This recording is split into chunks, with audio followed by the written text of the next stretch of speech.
The lesson from the Song of Solomon. The voice of my beloved.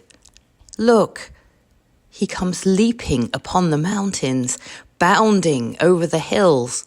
My beloved is like a gazelle or a young stag. Look, there he stands behind our wall, gazing in at the windows, looking through the lattice. My beloved speaks and says to me, Arise, my love, my fair one, and come away. For now the winter is past, the rain is over and gone. The flowers appear on the earth. The time of singing has come, and the voice of the turtle dove is heard in our land. The fig tree puts forth its figs, and the vines are in blossom. They give forth fragrance. Arise, my love, my fair one, and come away. Psalm 45, verses 1 and 2, and 7 through 10. My heart is stirring with a noble song. Let me recite what I have fashioned for the King. My tongue shall be the pen of a skilled writer. You are the fairest of men. Grace flows from your lips because God has blessed you forever. Your throne, O God, endures forever and ever. A scepter of righteousness is the scepter of your kingdom. You love righteousness and hate iniquity. Therefore God, your God, has anointed you with the oil of gladness above your fellows. All your garments are fragrant with myrrh, aloes, and cassia. And the music of strings from ivory palaces makes you glad. King's daughters stand among the ladies of the court. On your right hand is the queen, adorned with the gold of Ophir. The lesson from the book of Deuteronomy. Moses said, So now, Israel, give heed to the statutes and ordinances that I am teaching you to observe, so that you may live to enter and occupy the land that the Lord, the God of your ancestors, is giving you. You must neither add anything to what I command you, nor take away anything from it, but keep the commandments of the Lord your God with which I am charging you. You must observe them diligently, for this will show your wisdom and discernment to the peoples, who, when they hear all these statutes, will say, Surely this great nation is a wise and discerning people. For what other great nation has a God so near to it as the Lord our God is whenever we call to him? And what other great nation has statutes and ordinances as just as this entire law that I am setting before you today?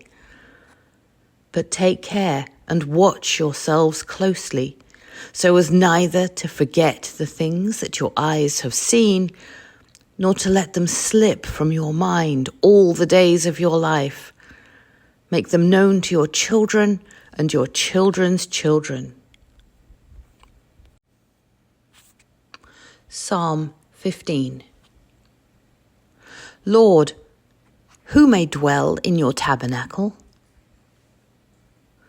Who may abide upon your holy hill? Whoever leads a blameless life and does what is right, who speaks the truth from his heart.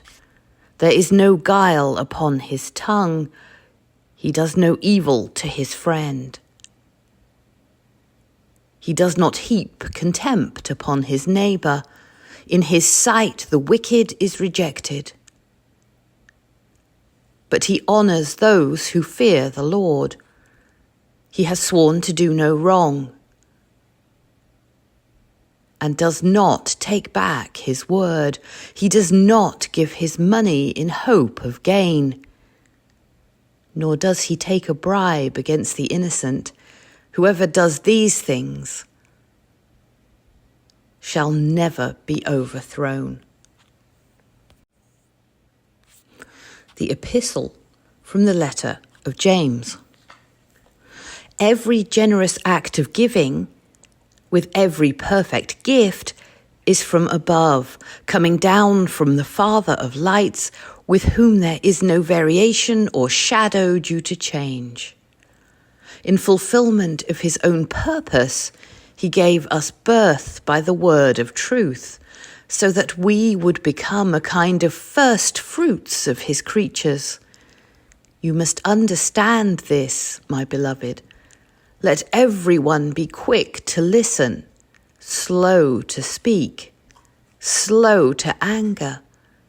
For your anger does not produce God's righteousness.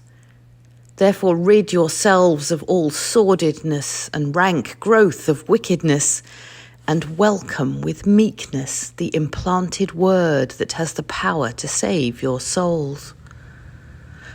But be doers of the word and not merely hearers who deceive themselves.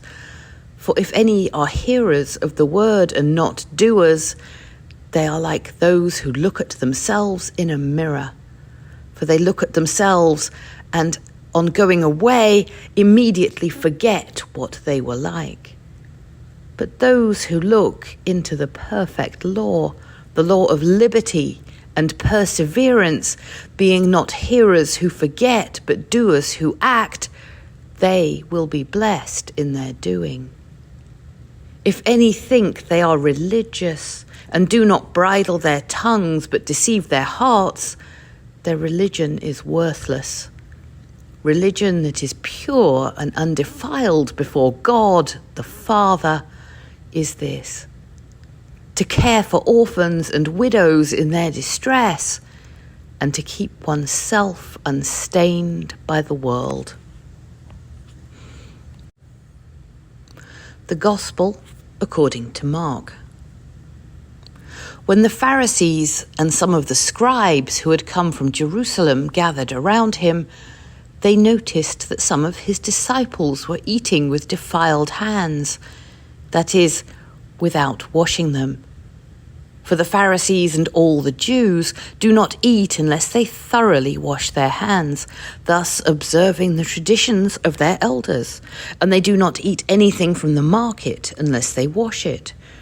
And there are also many other traditions that they observe, the washing of cups, pots, and bronze kettles. So the Pharisees and the scribes asked him, "Why do your disciples not live according to the tradition of the elders, but eat with defiled hands?" He said to them, "Isaiah prophesied rightly about you hypocrites, as it is written, 'This people honors me with their lips, but their hearts are far from me. In vain do they worship me, teaching human precepts as doctrines. You abandon the commandment of God and hold to human tradition.'" Then he called the crowd again and said to them, "Listen to me, all of you, and understand. There is nothing outside a person that by going in can defile, but the things that come out are what defile. For it is from within, from the human heart, that evil intentions come: fornication, theft, murder, adultery, avarice, wickedness, deceit, licentiousness, envy, slander, pride, folly. All these evil things come from within, and they defile a person.